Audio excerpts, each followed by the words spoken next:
Hello दोस्तों। तो कैसे हैं आप सब लोग। आई होप आप सब अच्छे होंगे। 5 प्रश्नों की महत्वपूर्ण श्रृंखला में ये दूसरी वीडियो जिसमें कि मैं फिर से आप लोगों के लिए 5 क्वेश्चन लाया हूँ। देखिए ये 5 क्वेश्चन, और अगर आप इन 5 क्वेश्चन को अगले 10 मिनट तक देखते हैं तो आपको लगभग 30 क्वेश्चन इसके माध्यम से मिल जाएंगे। तो दोस्तों देखते हैं आज का प्रश्न।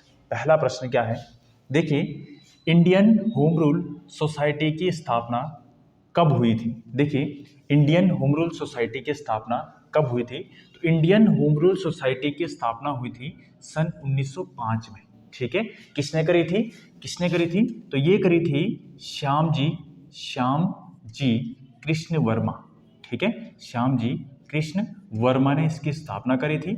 इनका जो फेमस पत्र है, श्याम जी कृष्ण वर्मा का जो फेमस पत्र है इंडियन सोशोलॉजिस्ट, कौन सा है, इंडियन सोशोलॉजिस्ट। और इन्होंने लंदन में भारतीयों के लिए एक इंडियन हाउस की स्थापना भी करी थी। ठीक है, चलो नंबर, इसमें और ऑप्शन है जैसे 1906 में किसकी स्थापना हुई थी, मुस्लिम लीग की स्थापना हुई थी। किसकी, मुस्लिम लीग की स्थापना भी हुई थी, ये ध्यान रखना है। मुस्लिम लीग के संस्थापक कौन थे, सलीमुल्लाह खां और आगा खां। ठीक है, 1907 में क्या हुआ था, ये सूरत विभाजन, कांग्रेस का सूरत विभाजन। ठीक है, कांग्रेस का सूरत विभाजन कब हुआ था, 1907 में हुआ था। ठीक है, इसके बाद 1911 में क्या हुआ था, 1911 में हुआ था दिल्ली दरबार। क्या हुआ था, दिल्ली दरबार। ठीक है, दिल्ली दरबार के 2 महत्वपूर्ण फैसले।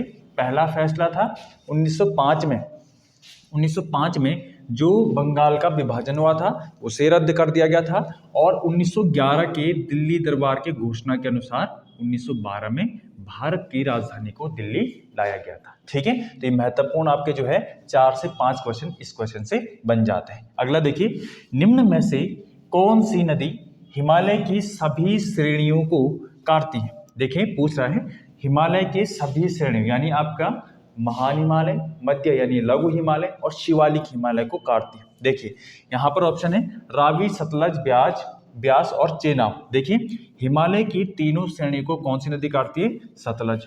देखिए सतलज नदी का उद्गम कहाँ से होता है, मानसरोवर झील। कौन से होता है, मानसरोवर झील, सरोवर झील यहाँ से होता है। और भारत में ये कौन से पास से आती है, तो सिपकिला दर्रा सबसे पहले हिमाचल प्रदेश में आती है और उसके बाद पंजाब में बहती है। ठीक है, सतलज नदी अगर देखा जाए, सतलज नदी, तो सतलज नदी पर आपके महत्वपूर्ण बांध हैं। एक है नाथपा झाकरी। कौन सी है, नाथपा झाकरी। दूसरा कौन सा है आपका जो है भाखड़ा नागल बांध। कौन सा है, भाखड़ा नागल बांध। ठीक है, भाखड़ा नागल बांध, ये जो है सतलज नदी पर है। सतलज नदी आपके जो है बाद में किससे मिल, सतलज नदी बाद में सिंधु नदी से मिल जाती है। सिंधु नदी की सभी सहायक नदियां हैं। देखो रावी नदी पर कौन सी परियोजना है, तो यहाँ पर जो है एक परियोजना मिलेगी आपको थीन, और एक परियोजना मिलेगी रणजीत सागर। कौन सी मिलेगी, रणजीत सागर परियोजना यहाँ पर मिल जाएगी। ठीक है, अच्छा ब्यास नदी किससे मिल जाती है, सतलज नदी से मिल जाती है, और ये कहाँ से निकलती है, ब्यास कुंड से। ब्यास नदी पर कौन सी परियोजना है, पोंग बांध। कौन सी है, पोंग बांध परियोजना है, ध्यान रखना है। ब्यास नदी सतलज नदी से कहाँ पर मिलती है, पंजाब के हरिके बेराज, ये कपूरथला के निकट में है, और यहाँ से निकलती है भारत की सबसे लंबी नहर। कौन सी नहर, इंदिरा गांधी। कौन सी, इंदिरा गांधी नहर यहाँ से निकलती है। ठीक है, ध्यान रखना है। चेनाब नदी सिंधु नदी की सबसे लंबी सहायक नदी है। ठीक है, और चेनाब नदी को एक नाम और देते हैं चंद्रभागा। क्या देते हैं, चंद्रभागा, क्योंकि ये नदी चंद्र और भागा नदी के मिलने से बनती है। ठीक है, चेनाब नदी पर कल मैंने परियोजनाएं बताई थी आपको, सलाल, बगलिहार और दुलहस्ती। सलाल, बगलिहार और दुलहस्ती। ठीक है, चलो अगला क्वेश्चन देखते हैं। भारतीय संविधान में मौलिक कर्तव्यों की संख्या कितनी है। देखें भारतीय संविधान में मौलिक कर्तव्यों की संख्या है अभी 11, लेकिन मूल रूप से 42वें संविधान संशोधन के द्वारा, 42वें संविधान संशोधन सन 1976 के द्वारा 10 मौलिक कर्तव्यों को जोड़ा गया था।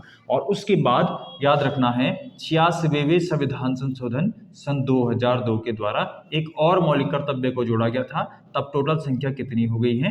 11। ठीक है, तो मौलिक कर्तव्यों की संख्या कितनी है? 11।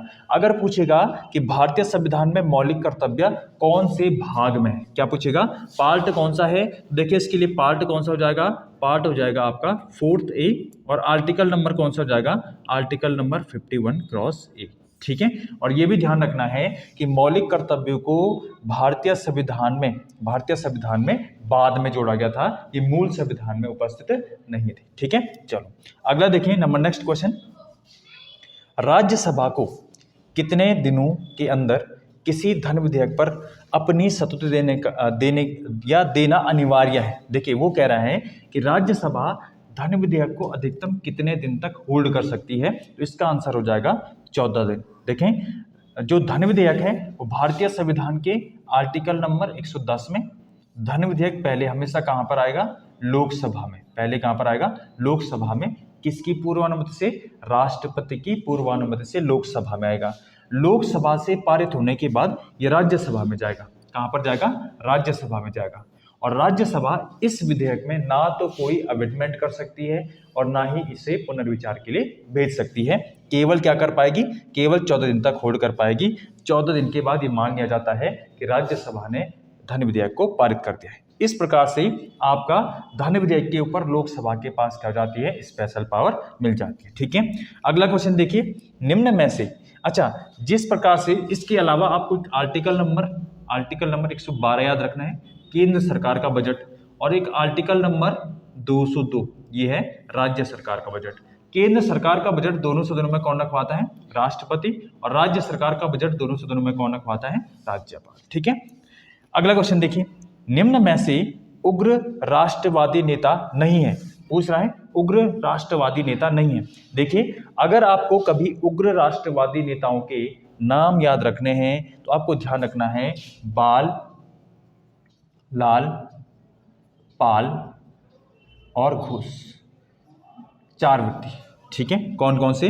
बाल गंगाधर तिलक, लाला लाजपत राय और बिपिन चंद्र पाल और घोष। ठीक है, 4 व्यक्ति हो गए। कौन कौन से हो गए यहाँ पर? बिपिन चंद्र पाल हो गए, लोकमान्य तिलक हो गए और लाला लाजपत राय हो गए। यानी गोपाल कृष्ण गोखले क्या थे? एक उदारवादी नेता थे। ठीक है, अब देखिए गोपाल कृष्ण गोखले ने सन 1905 में किसकी यहाँ पर जो है गोपाल कृष्ण गोखले के द्वारा 1905 में सर्वेंट सोसाइटी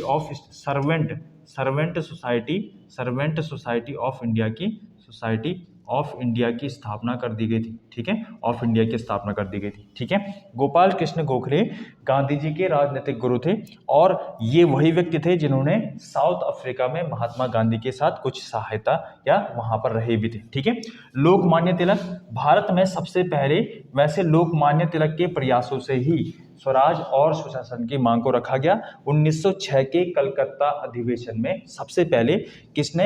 आपके जो दादा भाई नौरोजी थे उनके द्वारा स्वराज की मांग को रखा गया था, जिसके पीछे पूरा एक हिसाब से जो उसके पीछे का पूरा जो एफर्ट था वो किसका था? बाल गंगाधर तिलक का था। ठीक है, लाला लाजपत राय कौन थे? ये जो है इसे पंजाब केसरी भी कहते हैं। क्या कहते हैं? पंजाब केसरी भी कहते हैं। और लाला लाजपत राय वही व्यक्ति हैं जिनकी मृत्यु 1928 में साइमन कमीशन के विरोध के दौरान हुई थी। ठीक है, लाठीचार्ज के दौरान हुई थी। तो इस प्रकार से आपके 5 क्वेश्चन कंप्लीट होते हैं और आई होप आपको ये वीडियो पसंद आई होगी। अगर आप इसी प्रकार से अपडेट्स चाहते हैं, कुछ नए क्वेश्चनों के साथ हमसे जुड़ना चाहते हैं तो वीडियो को लाइक करें, सब्सक्राइब करें। आप धन्यवाद।